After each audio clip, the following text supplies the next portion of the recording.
ES Audio.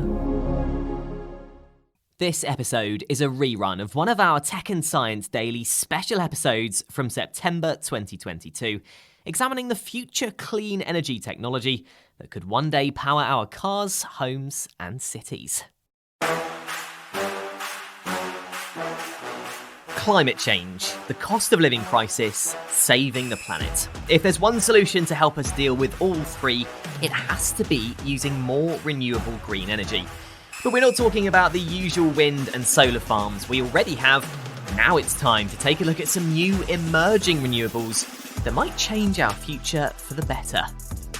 Hello, I'm John Weeks, and this is the Evening Standard's Tech and Science Daily Green Energy Special. So, we're starting with the biggest power source available to us, that big ball of fire in the sky. But forget about the huge and heavy solar panels we see on roofs and in fields today. Enter a new type of solar panel you can print. Now I've got a bottle of ink that has the semiconducting materials in it, and I can now put that into my printer and we print onto a plastic substrate. If we do that in a particular way and we put top and bottom contacts on, I create a solar cell. It's something Paul Dastor and his colleagues at the University of Newcastle in Australia have been working on.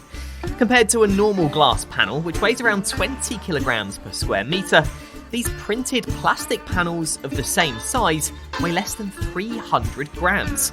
But how does being lighter and more flexible make them a better option? You know, your sort of big Amazon sheds, the big warehouses and so on. B&Q, right here in the UK. Those roofs can't take the weight of a conventional panel. And we know that there are billions of square metres of those roofs around the world that simply can't take the weight of a conventional solar cell. Paul reckons the panels could generate gigawatts of power if they're used on rooftops around the world. So, if we were to roll these out everywhere tomorrow, how much would they cost? Well, that's where things get interesting. You see, even though they're less efficient, even though they last a shorter period of time, the cost to make them is so low that we can actually build, install and recycle at a cost that's much lower than conventional panels. And just when you thought the tech couldn't be more green, there's one extra eco-advantage to printed solar panels. We've already demonstrated we can completely recycle them. We can wash the ink off and start again. So I believe that these printed solar panels, this technology, is the first truly sustainable renewable energy technology. Okay, so we've looked at solar, now it's time for wind, but again, not as you know it.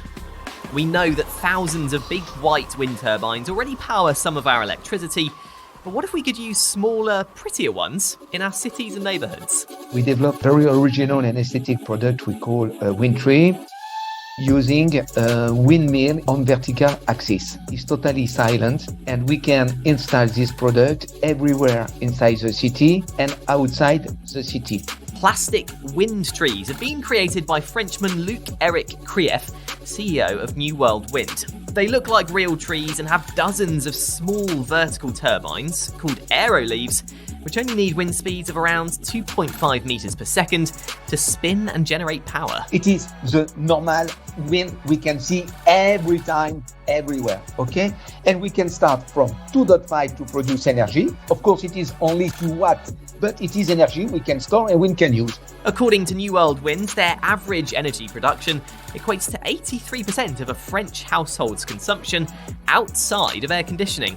And if all goes to plan, we could soon be seeing them pop up in our cities and even our neighbours' gardens. Our product, if we reduce the production cost, could be very relevant for everybody. So everyone can install the product in his garden, on the balcony. You know, we can do what we want.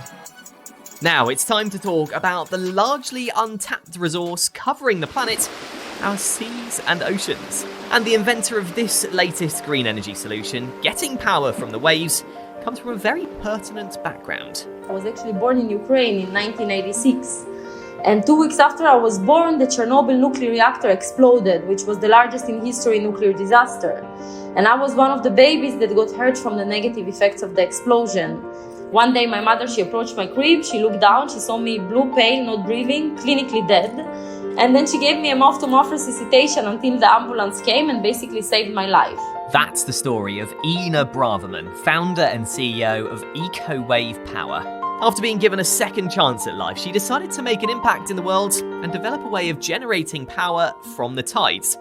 So how do you capture the energy of the waves? Basically, we attach unique floater shapes to existent man-made structures such as piers, breakwaters, jetties. The floaters are going up and down with the movement of the waves.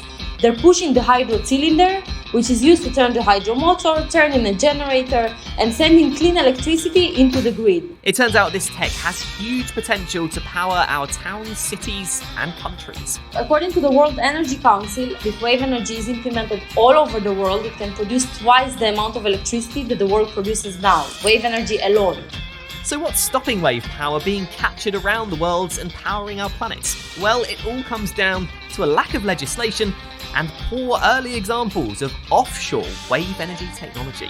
They were super expensive, they broke down, so they created a name for wave energy, not so positive name, like it's breaking down all the time, it's super expensive and so on. So when governments and legislators, they looked at all these like high-profile failures of the offshore wave energy technologies, they said to themselves, okay, probably the technology is not there yet, so we don't need to legislate for it.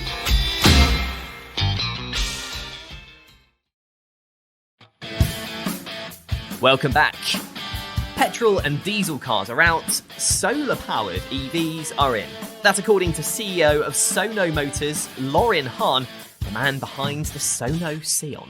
Solar is one of the cheapest electricity sources on Earth by now. And that's why we said, let's create the first affordable solar electric vehicle. This car here ships for 25,000 euros net. So this is a very affordable solar electric vehicle. It's designed with solar panels on every physical panel of the car, including the doors and bonnet, and it means the tech can soak up solar energy even when it's overcast. It's extremely well fitted for bad weather conditions, low standing sun. For example, cloudy days. Cloudy days you have diffuse light, not direct light.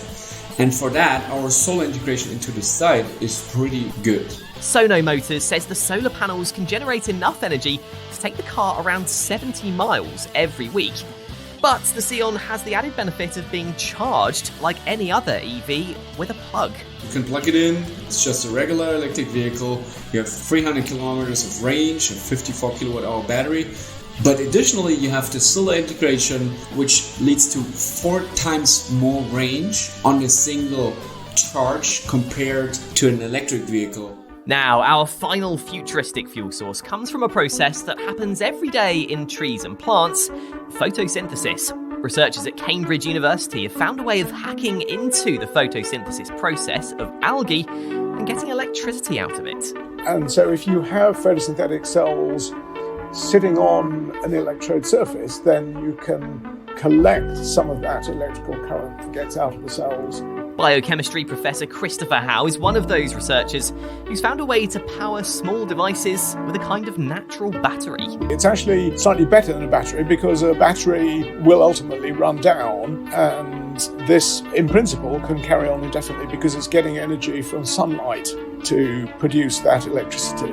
Their devices are around the same size as a AA battery and contain blue-green algae, and one of them has been powering a microprocessor for over a year.